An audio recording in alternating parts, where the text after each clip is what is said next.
Coming up today on Studio 13 Live. I'm still learning with the second pregnancy. There's crazy stuff going on. We're talking with pop star Meghan Trainor about her new book, Dear Future Mama. What she has to say about being nice to yourself, pregnant or not. What? The Muppets Mayhem is coming to Disney Plus, what we know about the new series. Then 4 Seahawks legends are dropping by to chat about the NFL draft. And New is cooking up some unique Asian fusion dishes, including Malaysian curry. Studio 13 Live starts right now. I wanna see you smile, take you another mile. Don't gotta wait, don't gotta wait, don't gotta wait today. Hello, hello, happy Monday. Thank you so much for being here. I'm Carly Henderson, and alongside me again is Brian McMillan. Hi. Hi, I'm back. You're back. Ready to ring in this week, right? Yeah, that's right. That's right. We got a big week planned. We do. Very excited. Mireya's still on vacation. Living her best life. She's been gone for like 3 months now, I think, hasn't she? Well, I know from missing like 2 days when I was sick, you feel like you miss so much on the show because we have so many guests, so much good food, so many good drinks, so many interesting discussion topics. And we have a big day planned for you today here. We so do. It's gonna be a lot of fun. Absolutely. Today's actually a National New Kids on the Block Day. I don't know if you know that. So for all you blockheads out there, this one is for you. Listen up, everybody, if you wanna take a chance. Just get on the floor and do the New Kids dance. So the band's hit album, Hangin' Tough, was released in 1988. It became an overnight sensation globally, and at the height of their popularity, they were the highest grossing touring group in the US. After a 13-year hiatus, the group got back together in 2008. They've also gone on tour multiple times since then, and they actually stopped at Climate Pledge just last June. Were you at that show, Brian? So no, I missed it. That I would say if you were like 45 years old, somewhere like between like 42 and 47, like you were probably a New Kids fan back then. Because they came on and they came on fast, right? And they were like, I mean, for like boy bands and all that stuff, they were, at least for the 80s, I mean, kind of one of the original boy bands. I mean, I guess you could call the Beatles one of the original boy bands. But, Sure. But, I mean, they were hugely popular, like all of a sudden. And then now I guess they're kind of back. It's kind of been a thing now where like Backstreet Boys are coming back a little bit. Maybe NSYNC will get back together too. Let's hope. I feel like Justin Timberlake's really holding out there, and he was always my favorite in the group. I feel like, but they did do like a back sync, I think is what it was called. So they got together, they did a couple performances, like all the members that were down for it did it. So, I mean, I'm here for that. Whatever happened to that Justin Timberlake guy? Did he make it? Is he doing okay? I haven't heard of him in a while. Zendaya made a surprise appearance. Is it Zendaya? Yeah, I said it right. All right, good. It made an appearance at Coachella over the week. This was a surprise appearance. It was her first musical performance in 7 years. She took the stage alongside Labyrinth and performed 2 songs. She sang I'm Tired and All For Us. Both were featured on her hit HBO show Euphoria. Now people are calling for her to make music again.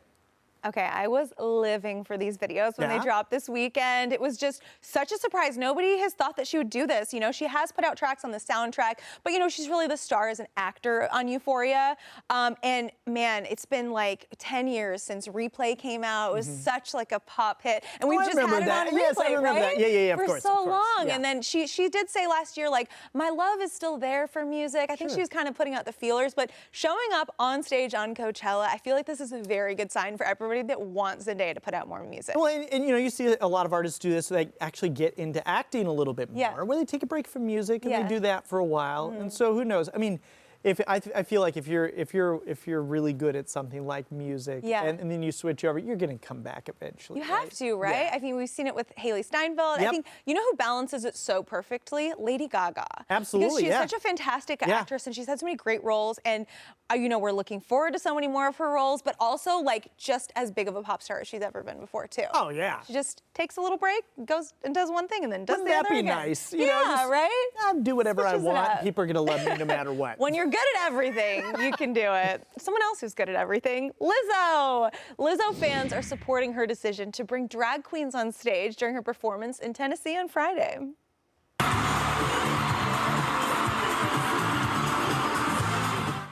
Look at that. That looks like an award show performance. In February, Tennessee lawmakers signed a ban on adult cabaret in public or in front of minors. It was blocked by a federal judge last month, just hours before it was set to go into effect. Lizzo says that her fans urged her to cancel her shows there, but instead she wanted to create a safe space in Tennessee where drag queens can be celebrated. I love that she did this. And I mean, if you've ever been to a drag show, you know this is like a good time. This is so much fun. Yep. There's so many like funny moments in the performances too. It's such a work of art. So I'm so glad that she did that. And they're just they're so entertaining. So entertaining. Like the makeup and the wigs and the outfits and everything. It's incredible. And some of them are just the funniest people you'll ever meet too. Yeah. You know what I Yeah. mean? Like just really big personalities Yeah. and all that stuff. All right, well, the blue checkmark drama continues on Twitter. They appear to be back for some former Legacy verified users after they were taken away last week. The checkmark used to symbolize authentic accounts, but a policy change now restricts them for anybody who's subscribed to Twitter Blue. However, over the weekend, some celebrities and journalists noticed their checkmark returned, even though they didn't pay for it. Lord of the Rings and Back to the Future actor Elijah Wood tweeted saying his check appeared again. Same goes for the Massachusetts Institute of Technology, and Twitter CEO Elon Musk tweeted checkmate on Saturday. Apparently he's been paying for some of them out of his own pocket, he says. I don't think he has to necessarily pay. He could probably just push a button, right? Yeah, so, probably. Yeah, I mean, a lot of people here at our station, their blue check marks were taken away. Mine was taken away as well. And now it's become a big thing, right? Are you going to pay for it or not? I'm not going to pay for it. Yeah. Apparently, I'm not famous enough for it to just be given back to me. I know. That's what I was thinking too. I was like, maybe somebody will pay for mine. I know. Well. Maybe companies or something. I think we have to be more famous. Yeah, I think they were saying that like, people were trying to figure out how did you get this or how did you get it reinstated. Some speculated maybe it was if you had over 1 million followers, things like that. So I'm far from that. I'm okay with that. I think Twitter thought people were going to be desperately like, oh, here, take my money. I want to make sure to hang on to this. Yeah. But it was actually quite the opposite. And as you said, all these people have been saying, we did not pay for this. Just so you know, it's almost like a little embarrassing to have people know that you paid for it because it used to carry weight. Having that blue check used to, you know? You're notable, you know? And now if anybody can just get it, it just means you paid. I don't know. It doesn't. And we don't have to pay for the others. Facebook and Instagram and TikTok and stuff are all free. Yeah. So I think the big question for a lot of people is why should we pay for this? Yeah. When we could go other places and get it for free. Yeah. Oh, the drama. We'll see how this is going to be. This isn't over yet. It's definitely not over. It's not over yet. We're going to see how things pan out. All right. A new series called The Muppets Mayhem is coming to Disney+. Check it out. I think animals all ready to lay down our jump track. That was perfect. The new show follows Dr. Teeth and the Electric Mayhem. They set out to record their first ever album. You can expect a lot of cameo appearances, just like any other Muppets movie or TV show. Disney will even be releasing songs from the show on an original soundtrack. The series premieres on May 10th, and I can't wait to show my kids this. So I grew up, we were talking here before the show, you didn't necessarily grow up on the Muppets, Not right? that much. I was all about Sesame Street, though, you know? Yeah, a little bit of it's crossover. similar, right? Yeah. Because there's, I guess there's puppets in both of them. Yeah. This is like my childhood. One of my favorite movies all time was The Great Muppet Caper. And the Muppets and the Muppet Babies and all that stuff, like growing up, that was, I can't. So I'm just glad that they keep it going. This is a new show. And if you haven't watched the Muppet movie, Jason Segel is in that movie, and he helped produce it and write it and all that. It's so good. That will get you warmed up for this, I think. Yeah. So it's great. Even if you're not a huge Muppet fan. Yeah. Okay, I would recommend so many great cameos. I watched the trailer this morning, and Lily Singh is in that, who's Superwoman. I remember her when she had a YouTube channel, which is how she started out. I remember her saying, my dream is to be an actor. I'm going on all these auditions. I don't know. I remember when she moved to LA, and now it's cool to see her basically as one of the leads in this film. Right. Weird Al is in this. I mean, Lil Nas X. It's just, they really bring through all the cameos. It's so great. It's going to be great. It's going to be fun. Yeah. Give it a shot. Yeah. In more Disney news, we have another live-action remake in the works. I feel like we report on these like at least once a week. Okay, so seems far like. there's been Beauty and the Beast, right? Yep. We've had Aladdin and Little Mermaid. Yep. What's up next? Oh, we cannot wait for Little Mermaid. I know, By the it's way, gonna be this great. is coming soon. Well, this time they're bringing back Lilo and Stitch. So according to the Hollywood Reporter, Chris Sanders is in the final talks to reprise his role as Stitch. He wrote and directed the original film back in 2002. I feel like they just keep adding more and more and more of these. So it's got to be like partly animated. Yeah. Well, I don't know. I think this is like the throwback, you know, the old one. Okay. We have seen No, images. I mean, Oh. that'll be really, like, how do you do, like, you know, is it Stitch? Is Stitch the little guy? Yeah. Yeah. So how would you do that? Well, I we'll think see. it's just like, well, people were comparing, because some of the images have been released for what Stitch looks like. Yeah. And people are saying he kind of looks like a little mole rat, or like he looks very different than Okay, people, or like okay. Baby Yoda vibes. It was a little bit Alright. different than what other people were thinking. Some people on TikTok were really mad about that.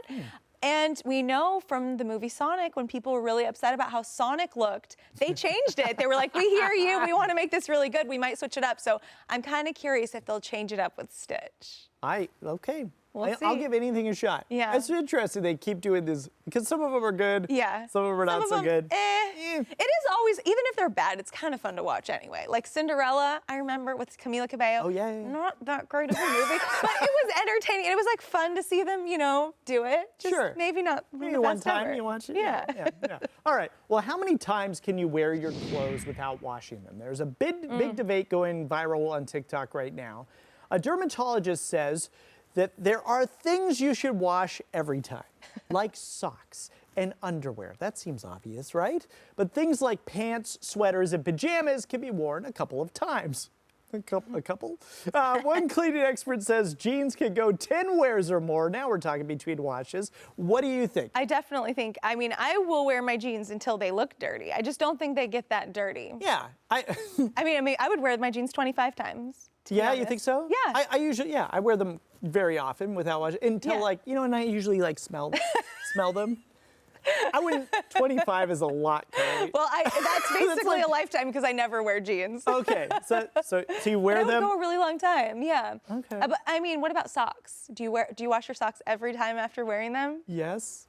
Do you? I would say I could wear them like 1 to 2 times, depending on Two the times? socks. Because you know, you've got like your fuzzy socks that you wear. Sometimes you just put them on for a couple of hours. They like feel really good on your feet. But it's not like you're like sweating so much in them. You're just kind of lounging around in the house. Sometimes you'll just scoop those up off the floor. There's no shame in that, right? Feel like the way you're looking at me makes me feel like there's Socks- a little shame in it. I feel like socks just need to be washed every time. Yeah, it But, depends. I mean, if you're working out, definitely only one time. right. Or if, Yeah. if you're a long day walking around the city. Yeah. No, Are this- you are don't you wear wearing those socks more than right once. now? I am wearing socks. Are these day 2 or day 1 These socks? are day 2 socks. They're day, I knew it. You know, but like underwear, definitely a one-time Okay, yeah, only I was gonna get to situation. that We can next. all agree about that. Yeah, we can all right? agree. Unless you're like really, really desperate. But Turn those even inside still. out if that's the case. Turn them inside out. Tough times there.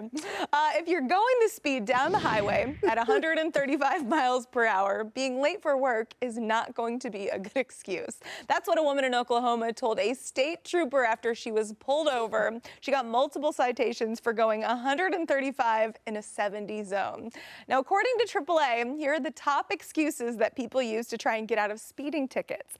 They didn't realize they were speeding, they're late to work, there's a medical emergency, or they have to use the bathroom. I thought the medical emergency one would work. If it was like legit. I mean, you'd have to be in labor or something, right? Yeah, or And then what do? Drive to the hospital like and then a cop like pulls you over and you just break your finger real quick.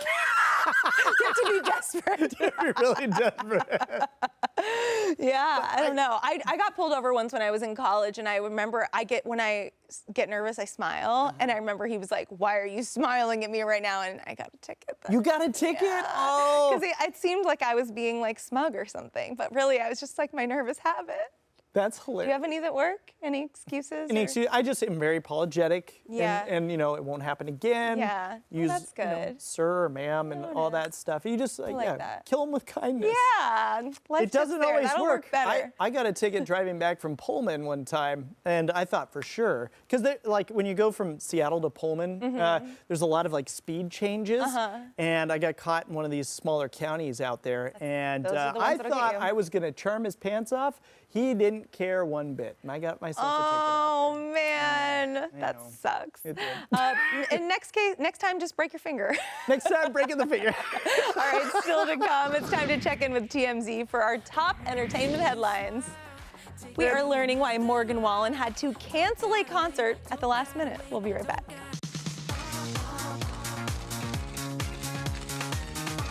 All right, it's time to take a look at what's poppin' in celebrity news. Yep, and for that, we're bringing in Fabian Garcia from TMZ. Hey, Fabian.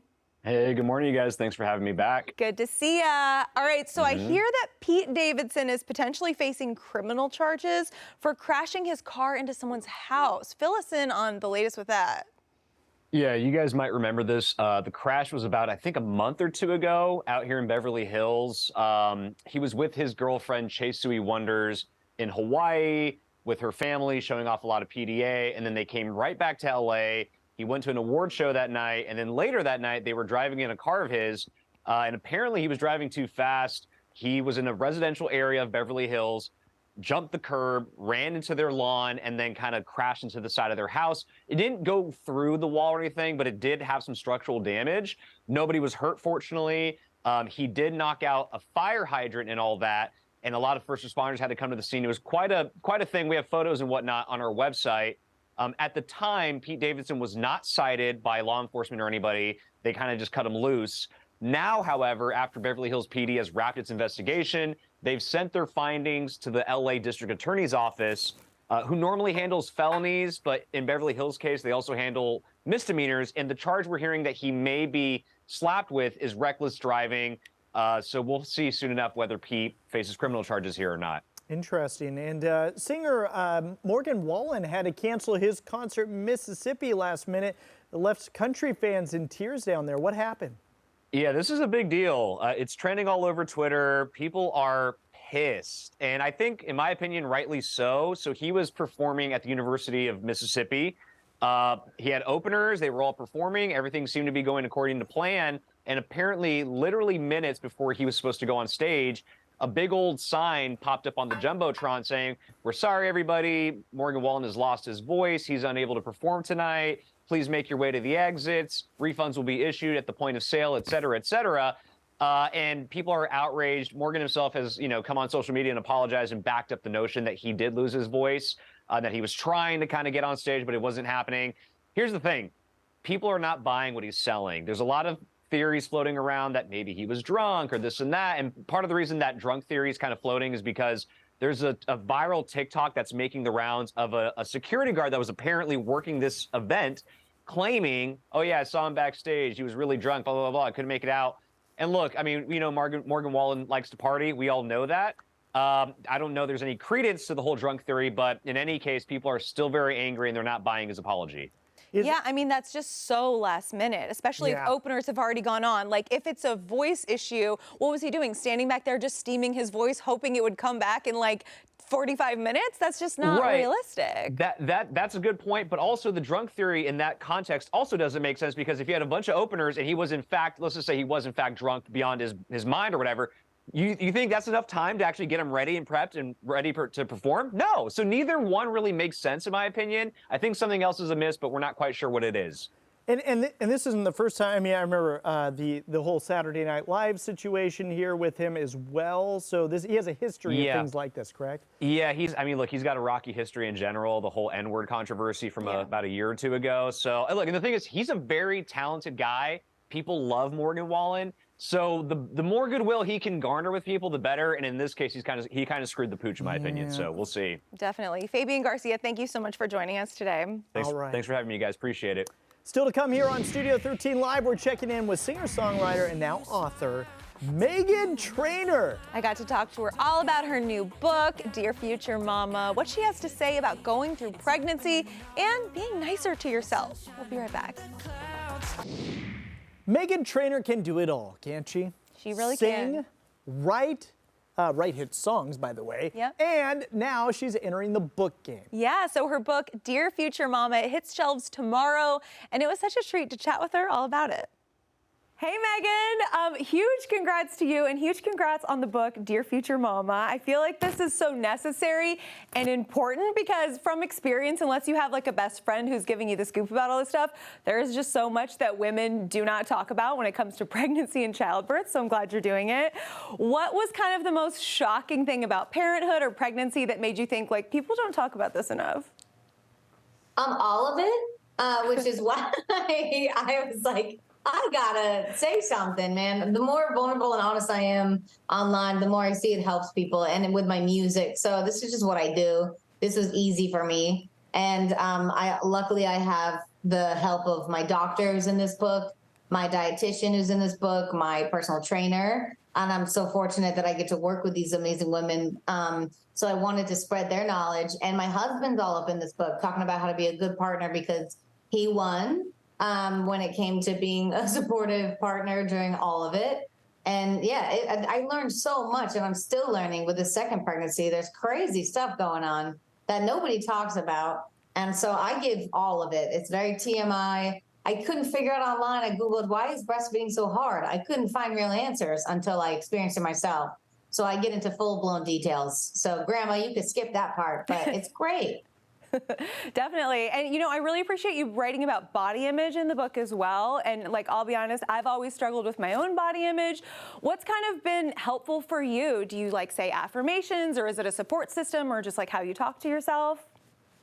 Oh, yeah. My husband will catch me. If I'm mean to myself, we all snap out of it. But it's something you got to rewire your brain. It's my therapist is like, it's hard, man. You grew up listening to other people talk bad about themselves, so naturally you do it. And so I have tried to rewire my brain and say like only positive things. And when I notice I'm beautiful, I'll say it out loud and be like, dang, I look really good today, you know? And I've seen my brain change. I've seen the results that work when you're nicer to yourself.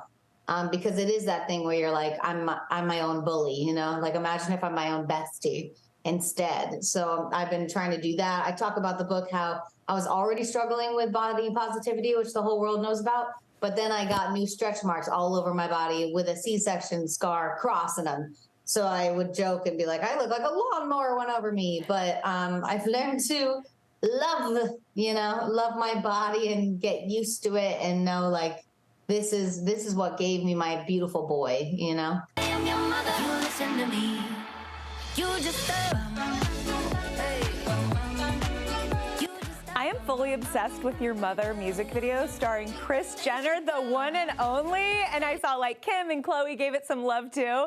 What was it like spending a day with the world's most famous momager? Any like stories you've got from being around her all day?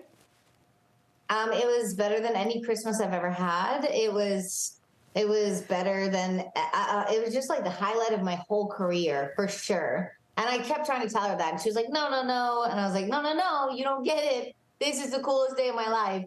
And they were filming the Kardashian show on set. So I was already so nervous, but she kept saying, this is just me and my bestie hanging out. And then I would scream, just so excited, and was like, she's my best friend. And once you enter that family, once you're like in with them, it's nothing but rainbows and butterflies and gifts and beautiful text messages. They're just so giving and so loving and so kind. So it was just a dream come true and then beyond. What are some of the texts? Can you give us like a little preview? The text? Yeah. Oh, yeah. It's always like a paragraph of how much she appreciates me, how much she loves me, with like a bunch of emojis. And then I just send back crying emojis. And I'm like, you're the best person ever, you know? And like, she always gives gifts. Every time you see her, I'll literally drive home. And before I walk in my house, there's a gift from Auntie Kris. And I'm like, no, what? You know, so it's it's a back and forth, just love fest of thank you. You didn't have to do this. No, you didn't have to do, you know. Such positive vibes, and I can't wait to watch that on the Kardashians coming up. Speaking of momagers, you are just obviously immensely talented, and there's a pretty good chance your kids are too. So if they wanted to follow in like a similar path to you or your husband, would you feel like you would encourage them to go into the music or entertainment industry? What's kind of like your take on that? Yeah, I was always believed by my parents. They always believed in me, and I think that's why I'm here today, because they made me feel like I could do anything. And I love that mentality. I want to parent my kid like that. But I'll also give them the realness of like, here's what it's like, you know? And I think my husband would too. But my husband was like 3 years old and was like, I want to be on the television, you know? So if Riley has a passion and he's like, I want to do this forever, we will completely back him up and help him out. And yeah, anything he wants to do. He's a singer lately. He's been singing, just like randomly will be like, E-I-E-I-O. And we're like, oh, okay. I love it. So good talking to you, Meghan. We so appreciate you, making the time for Studio 13 Live. And again, huge congrats on the book. Thank you for having me on Studio 13 Live. Thanks for your time. I was so happy to find out. She's just as friendly and relatable as you'd hope, And I love that she said that working with Kris Jenner was better than any Christmas she ever had. That's quite a statement. No Quite kidding. a statement. She was great. Wasn't she awesome? Yeah. Yeah, I'm excited. I love it's- the Studio 13 Live shout out too. Yeah, we should save that for a promo. Definitely should. Put that on the sizzle reel. Yeah, no kidding. That's great. And Yeah. she seems just very down to earth. Yeah, So I for love sure. it when celebrities are like Me that. too. Absolutely. All right, hey, still ahead here on Studio 13 Live. I am going to be sitting down with some Seahawks legends to chat about the upcoming NFL draft. We'll talk about who the Seahawks should be picking. That's coming up next. It's happening all around. We are just days away from the NFL draft, and as Seahawks fans know, it's anybody's guesses as what the team's going to do. And I'm so excited today. Joining me to talk about this, 4 Seahawks legends. We got Eddie McMillan, Randall Morris, Norm Johnson, and Alonzo Mitz. Guys, thank you so much for coming in today.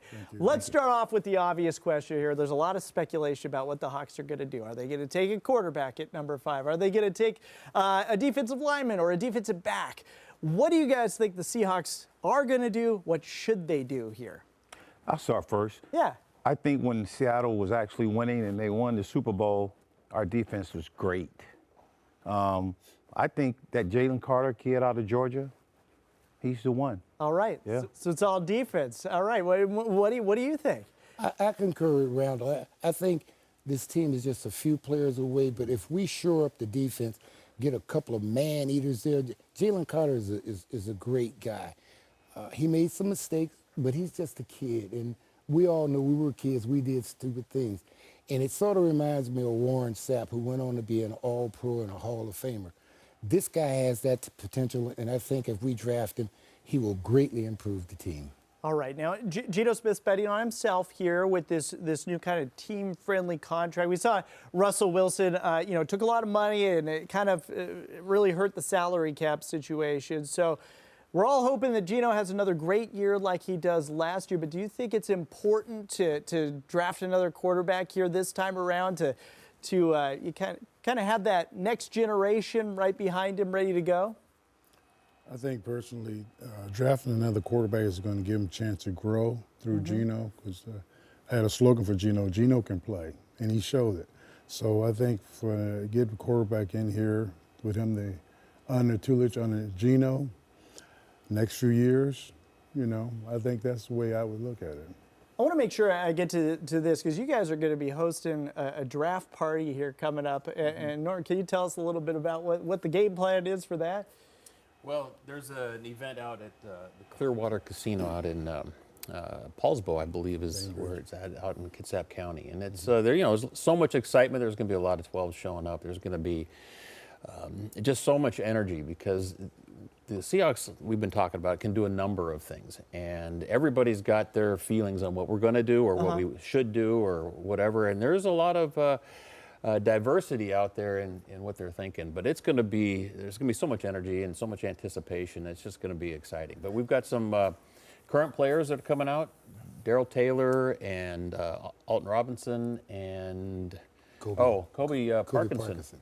Yeah, I'm looking forward to meeting those guys. I haven't even met any of those guys, so encourage everybody to come on out and say hello. And in your guys' era was like the late 70s, right? The 80s and the early 90s here. You have seen this evolution of not only what it's been like for the team over the past 45 years here, but also the fans over the past 45 years. Yeah. What has that been like for you to see what it's like to go to a Seahawks game now as opposed to when you guys were playing in the Kingdom long ago? Well, I'll start off. It's exciting, but you have to understand I was with the first team. So there was a tremendous amount of excitement. That's where the 12s first arrived. That's when Seattle had the reputation for the noise. So all it's done is just, as time has gone by, all it's done is just continue the tradition that was started back in 1976. Also, one quick thing. I want to go back to the draft just for a second. Yeah. This will be the second annual Darryl Taylor's draft party. And Darryl wants to give back to the community, and he's bringing a couple of his teammates along with him, Kobe Parkinson and as well as Alton Robinson. But one of the things that we're doing also is we're getting together the former players with the current players to be able to give back to the community too as well. And I think that's a big part. And it's a great value. What you get at this is you get 3 current players, you get 4 former players, you get a buffet a meal, you get autograph signings, you get all of those things. So this will be a wonderful event. And also, this will be the most anticipated draft in Seahawks history. It really is. I mean, how many picks do we have here for this go round? I mean, we have 10 or 11. Yeah, two for the first round, right? And then we have 10 or 11 in the whole thing. Yeah. I mean, this is a big year for an the early Hawks. second round pick too. And 2 in the second round. And while we're talking about the draft and we're talking about the things that Seahawks need, if they can get a big man eater, possibly get a good wide receiver around it, do you think we need a running back? Well, K9, that's my guy, man. Yeah, no kidding. But, he's just one guy. I think we do need a running back, though. Yeah. And Norm, do you think we need a punt returner? I know we don't need a kicker. How do you feel about a punt returner or a return specialist to help the special teams? Well, I haven't thought about that as a need, but if you have an electric guy back there, it can change the game for sure. So I know everybody can use a great punt returner or kickoff returner. It changes everything, it right? Does, it really does. Special teams. And I guess we lost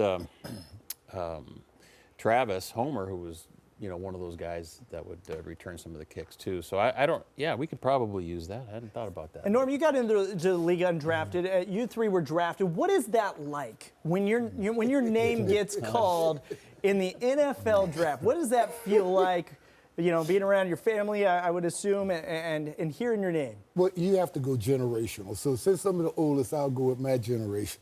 We didn't have the opportunity to go to New York or these venues and walk across the stage and hug the commissioner and all that. Yeah, there was no ESPN back in that day. What we did, and I think Norm is in the same era, we were in class with our little transistor radios, and when your name was called, you asked the professor, can I go out and make a phone call? Oh, that's great. That's great. No, Eddie's right. I mean, back in the early 80s, man, there was no social media. It wasn't even on television. Right. I mean, none of that, man. So somebody had to run and get you. See, Norm, they just call your name. Yeah, and hope they're not playing a trick on you, That's right? what happened. Yeah, they told me. That's what happened to me. They told me to be by the phone. Well, the phone was always connected to a wall. You had to be sitting somewhere. I was sitting in my fraternity room, sitting there waiting for the phone to ring. Are you kidding? Wow. Yeah, there was no TV coverage. It was different back in the day. For you guys, the rules have changed dramatically here since the early years of the Seahawks. How do you think your career would be different if you were playing in this generation with the way that the rules are right now? I know that's a deep question for you. Well, when I played, it was back in the caveman days, and you can beat them up as long as you want. So I don't know if I can make the change. Just teasing. I think with the ability that we have, we can function very well in the game today. It's just a matter of making the transition. Sure. But I kind of like the old days when you can just beat them down. Mac didn't beat no one down. He talking, man. He's a cornerback. I'm just trying to get a check. He talking down. You guys, can you give us the details one more time here on the draft party for anybody who wants to come out to that? Once again, the draft party will be held this Thursday at the Clearwater Casino Resort. It will start about 1 o'clock. As I said, there will be 3 current Seahawks players. Darryl Taylor will host. He'll have his teammates Alton Robinson and Kobe Parkins. Also, there will be 2 hard-to-handle Randall Morris, Alonzo Mitz, Norm Johnson, as well as myself. And one of the things, see, Alonzo wants you to draft a quarterback because he wants you to draft a quarterback from Florida. I'm from Florida State, not a chance. You don't want that, right? Yeah. Jalen, thank you so much for joining us today. And go Hawks. There you go. Absolutely. Go Hawks. It's going to be really fun to see what the Hawks are going to do here on draft day. Absolutely. Thank you so much, you guys. Hey, thanks for having us. All right. Coming up on Studio 13 Live, we're going to be seeing what's trending on TikTok here with our social media expert, including this 5-year-old's award-winning Transformer costume. Check that out. We'll be right back. Thanks, guys. It's happening all around. It is time for TikTok, where we talk about what people are talking about on TikTok. That is a mouthful. For that, we are bringing in our social media expert, Justine Baker. Good morning, Justine. Hi. We are excited to see what you have for us today. Yes. Always something fun. And we love a good roundup. Yes. So, you know, cats, I feel like they definitely have the reputation of being a little rude, but I hear there are some polite cats that you found. Yeah, so in this TikTok video, they knocked on the door. This little cat knocked on the door very politely. Oh, using the door knocker. What? How Oh my gosh. You know, I've never seen anything like this. when you've tried everything and you want to be let in, you have to act like a human. I think Yep. that's what the bottom line is. I could see like a raccoon doing this, but I didn't think a cat would. Oh my God. We've seen it like other animals like ring the doorbell and stuff like that. Is awesome. I love Yeah. that. I feel like we used to have to wait for like America's Funniest Home Videos to get these kind of things. Thank God for TikTok. Right here Now on everybody has a phone. This next one's pretty cool. Kids can be very creative with costumes, right? Yes, this little boy made a Transformer costume. Let's take a look. We got Bumblebee!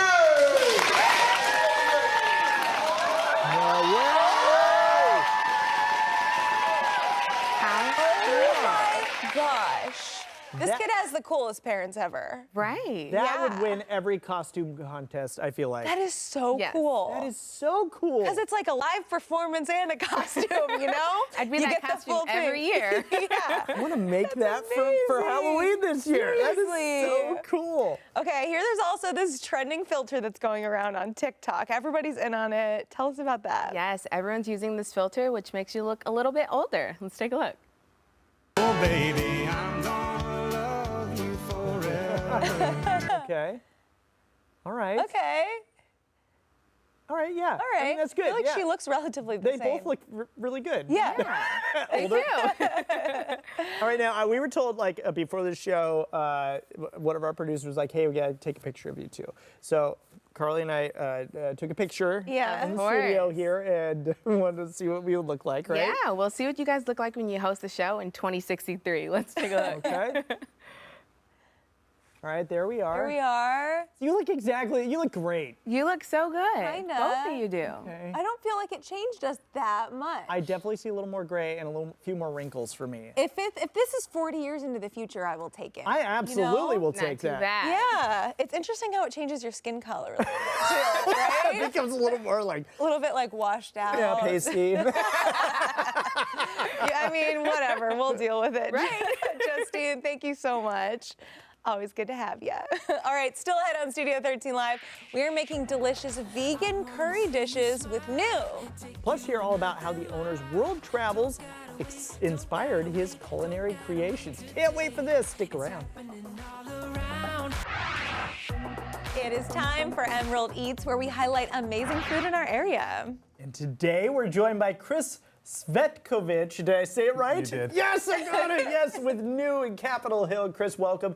You've actually traveled over 80 countries. Tell us a little bit more about how that inspired your restaurant, the kind of food you make. It smells, by the way, fantastic. I wish everybody had smell-o-vision. Oh, thank you. Yeah. So the concept came from, I travel extensively, and every country that I've gone to, there's been some ubiquitous dish in that country that I can't find when I come back home. So when I came back home, it's like, well, why can't we find this? And there's different reasons why.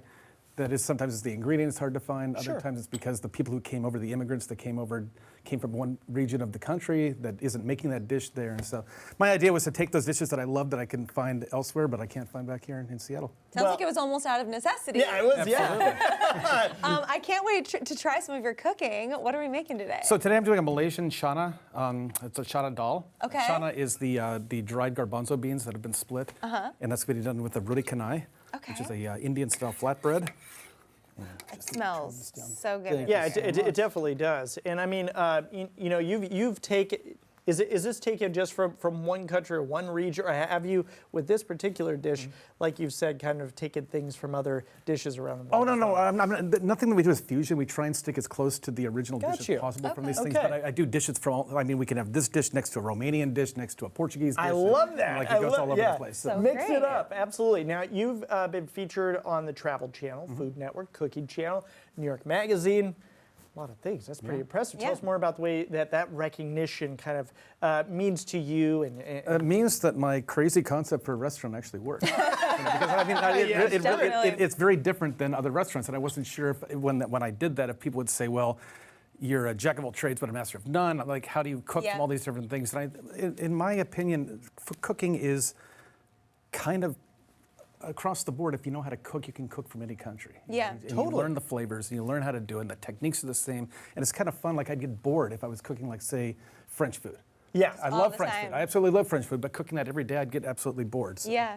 All right. So what's the first step here? Yeah, what do we need to do here? First thing we're going to be doing is I'm heating up some coconut oil here. Okay. And we're just going to, these are curry leaves. I'm going to be blooming the curry leaves. Okay. So we're just going to put those in the hot oil until they start sizzling a little bit. Okay.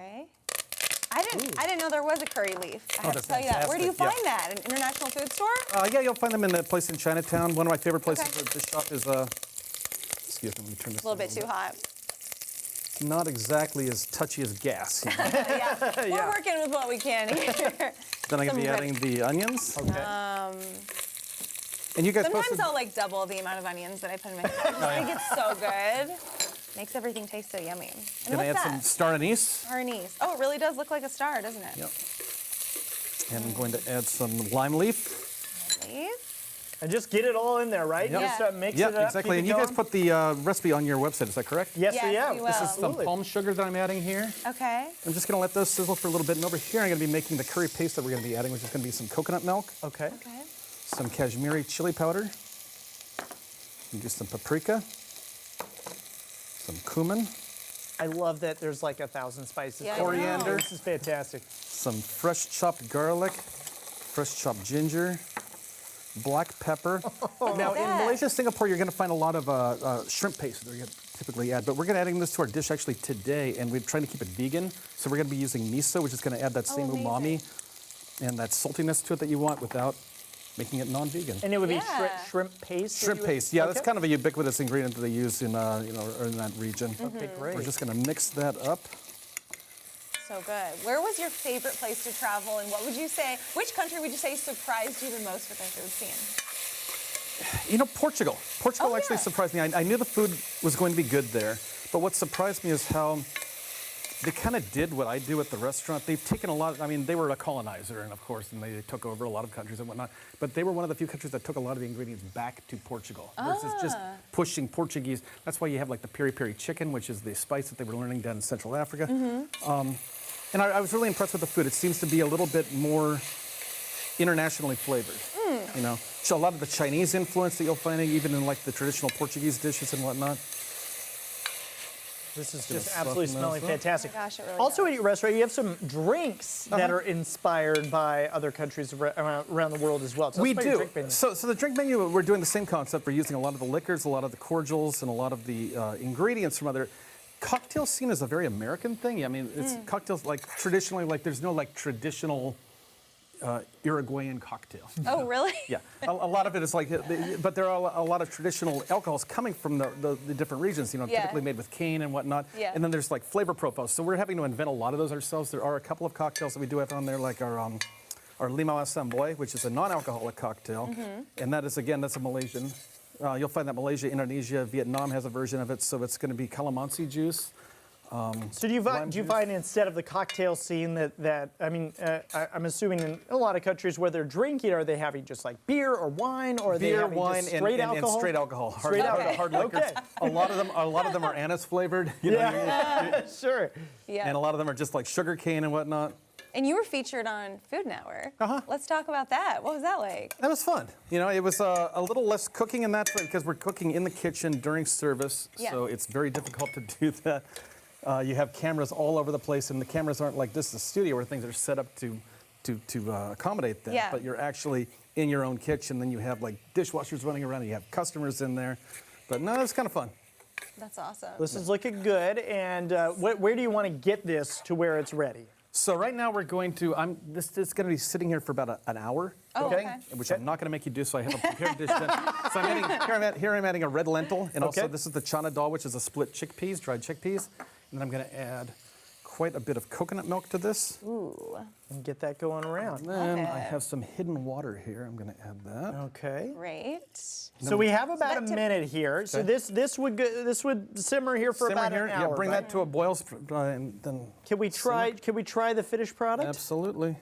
Oh man. So this is going to be. So you're going to want to eat this. I'm serving this with a roti canai, which is the Indian style flatbread. You could also serve this with rice, and or even like French bread.